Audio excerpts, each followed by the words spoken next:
नमस्कार, आप देख रहे हैं सुपर 50 एक्सप्रेस। मैं हूं आपके साथ सत्येंद्र भाटी। मैं हूं आपके साथ नम्रता। चलिए शुरुआत करते हैं खबरों की। 3 तलाक के मुद्दे पर सुप्रीम कोर्ट ने दिया ऐतिहासिक फैसला। एक साथ 3 तलाक को किया खत्म। कोर्ट ने सरकार को दिया आदेश, कहा 6 महीने के अंदर संसद में बनाए कानून। सुप्रीम कोर्ट में मुख्य न्यायाधीश जे.एस. खेयर के नेतृत्व में 5 जजों की पीठ ने सुनाया फैसला। कोर्ट में 3 जजों ने 3 तलाक को किया असंवैधानिक घोषित, तो वहीं 2 जज रहे इसके पक्ष में। जम्मू कश्मीर के कुपवाड़ा में सुरक्षा बलों ने करीब 3 आतंकियों को घेरा। सुरक्षा बलों और आतंकियों के बीच मुठभेड़ जारी। जिस क्षेत्र में ये आतंकी छिपे हैं उस पूरे इलाके को सुरक्षा बलों ने घेर लिया है। इससे पहले सोमवार को भी हुआ था यहां सुरक्षा बलों और आतंकियों के बीच एनकाउंटर। मालेगांव बम धमाके के आरोपी लेफ्टिनेंट कर्नल श्रीकांत प्रसाद पुरोहित को सोमवार को सुप्रीम कोर्ट से मिली जमानत के बाद हुई सियासत तेज।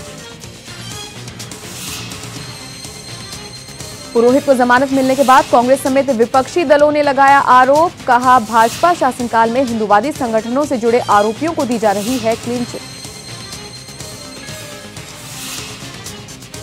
तो वहीं बीजेपी ने भी कांग्रेस पर किया पलटवार। कथित हिंदू आतंकवाद के नाम पर साजिश कर बेगुनाहों को फंसाने का लगाया आरोप। इस मामले की एक अन्य आरोपी साध्वी प्रज्ञा को पहले ही एनआईए से मिल चुकी है क्लीन चिट।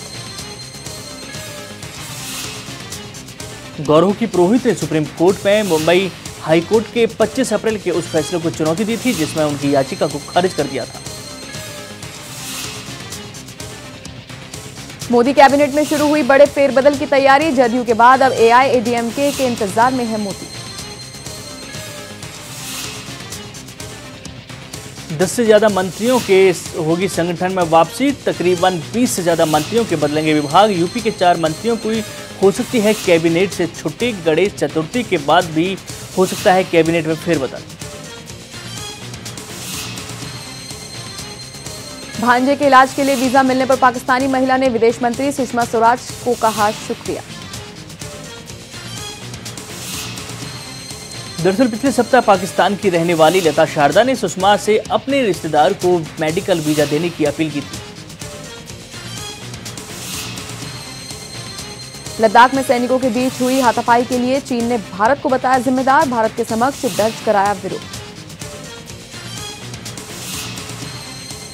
चीन ने भारतीय सैनिकों पर 15 अगस्त को लद्दाख की पोंगोंग झील में गतिरोध के दौरान उसके सैनिकों के खिलाफ हिंसक कार्रवाई का लगाया आरोप।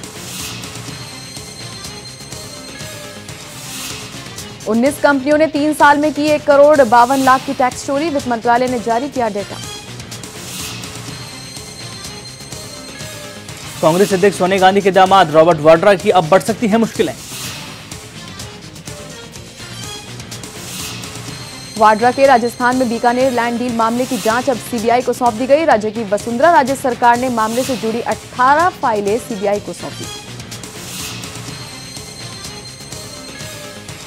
हालांकि 3 साल पहले ही वसुंधरा सरकार ने इस मामले की जांच के लिए एक कमेटी का गठन किया था जिसने रॉबर्ट वाड्रा को निर्दोष बताया था। प्रधानमंत्री नरेंद्र मोदी 29 अगस्त को एक अनोखा रिकॉर्ड बना सकते हैं। पीएम अगले मंगलवार को राजस्थान के दौरे पर होंगे। इस दौरान वह करीब 9,500 प्रोजेक्ट का उद्घाटन करेंगे। ये प्रोजेक्ट सड़क, नेशनल हाईवे, राज्य हाईवे और ग्रामीण सड़कों से जुड़े हैं। इन प्रोजेक्ट्स की कुल कीमत करीब 27,000 करोड़ रुपए है। पीएम मोदी के अलावा इन कार्यक्रम में राज्य की मुख्यमंत्री वसुंधरा राजे और केंद्रीय मंत्री नितिन गडकरी भी शामिल रहेंगे। बीजेपी अध्यक्ष अमित शाह ने 22 अगस्त से शुरू होने वाले अपने 3 दिवसीय तमिलनाडु दौरे को किया कैंसिल। सेंसर बोर्ड से बर्खास्त किए जाने के बाद से प्रहलाद निहलानी ने मिनिस्ट्री को निशाना बनाते हुए एक के बाद एक चौंकाने वाले खुलासे किए। प्रहलाद ने कहा कि सूचना एवं प्रसारण मंत्री स्मृति ईरानी ने उन्हें सेंसर बोर्ड के अध्यक्ष पद से बर्खास्त कराया है। आज देश भर में सरकारी बैंकों की करीब 1.5 लाख शाखाओं में कामकाज ठप। करीब 10 लाख अधिकारी और कर्मचारी आज हड़ताल पर। United forum of bank unions ने दी चेतावनी, कहा दिल्ली में निकालेंगे बड़ी रैली। दिल्ली समेत 12 राज्यों में मैकडॉनल्ड्स के लगभग 170 रेस्टोरेंट्स में काम करने वाले हजारों कर्मचारियों की नौकरी पर लटकी तलवार। नगरी चलाने वाली company Connaught plaza private limited का करार खत्म होने के बाद अब हजारों कर्मचारियों की नौकरी पर बना खतरा। अमेरिकी राष्ट्रपति डोनाल्ड ट्रंप ने पाकिस्तान को आगाह करते हुए कहा कि पाकिस्तान आतंकवाद के लिए स्वर्ग बना हुआ है। ट्रंप ने कहा कि पाकिस्तान अक्सर अराजकता, हिंसा और आतंकवाद के एजेंटों का सुरक्षित पनाह देता है, जो बर्दाश्त नहीं किया जा सकता। सितंबर में चीन दुनिया की सबसे तेज ट्रेन की करेगा शुरुआत। ये ट्रेन बीजिंग से शंघाई तक दूरी को लगभग 1 घंटे तक कम करेगी। कई सफल परीक्षणों के बाद फुंकी संग नाम की ये ट्रेन 350 से लेकर 400 किलोमीटर प्रति घंटा की रफ्तार से दौड़ेगी। गुजरात में पिछले 24 घंटे में स्वाइन फ्लू से 9 और लोगों की जान गई। इस बीमारी से मरने वालों की संख्या बढ़कर पहुंची 280। तमिलनाडु में सत्तारूढ़ एआईएडीएमके के 2 गुटों का करीब 6 महीने के बाद हो गया सुलह। मुख्यमंत्री पलानीस्वामी ने की औपचारिक घोषणा। पनीरसेल्वम ने तमिलनाडु के उप मुख्यमंत्री के तौर पर ली शपथ। के पांडियराजन सरकार में तमिल आधिकारिक भाषा और तमिल संस्कृति मंत्री बने।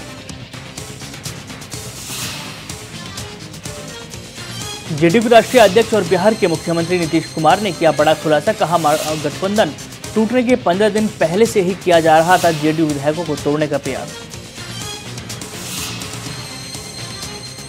गौरव की बिहार में भले ही महागठबंधन की सरकार 20 महीने रही हो, लेकिन इसके बावजूद नीतीश कुमार और लालू यादव के रिश्ते कभी सहज नहीं रहे। हालांकि लालू या उनकी पार्टी ने इस आरोप पर कोई प्रतिक्रिया नहीं दी है, लेकिन पटना के राजनीतिक गलियारों में इस बात पर चर्चा गर्म हो गई है।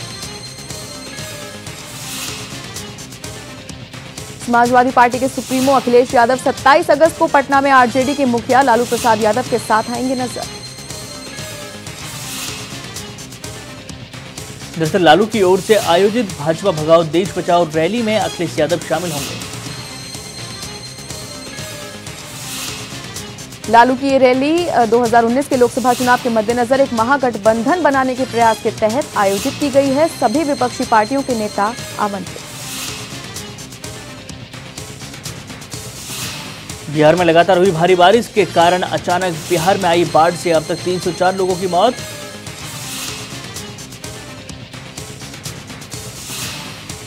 इसके साथ ही बाढ़ की वजह से राज्य के 18 जिलों की 1,38,50,000 की आबादी प्रभावित।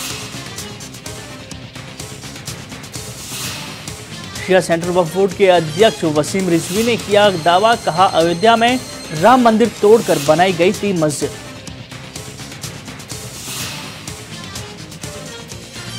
रिजवी ने प्रेस कॉन्फ्रेंस कर कहा कि मैं मानता हूं कि अयोध्या में राम मंदिर तोड़कर बाबरी मस्जिद बनी थी। पुरातत्व विभाग की रिपोर्ट में है इसका जिक्र। साथ ही रिजवी ने कहा कि विवादित स्थल को राम मंदिर के लिए देने और मस्जिद दूसरी जगह बनाने संबंधी याचिका भी जल्द दायर की जाएगी। रिजवी ने कहा कि मीर बाकी ने यहां बल प्रयोग करके मस्जिद बनवाई थी, जबकि शरीयत मंदिर तोड़कर मस्जिद बनाने की इजाजत नहीं देता। शिया वक्फ बोर्ड के अध्यक्ष ने आगे कहा कि अगर सुप्रीम कोर्ट ने हमारे सुझाव पर विचार किया और अलग से जगह दी तो हम वहां पर नई मस्जिद बनाएंगे, जिसका नाम मस्जिद-ए-अमन होगा।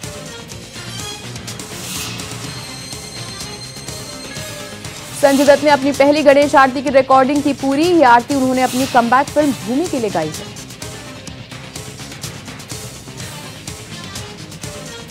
और इसी के साथ हमें दीजिए इजाजत। नमस्कार।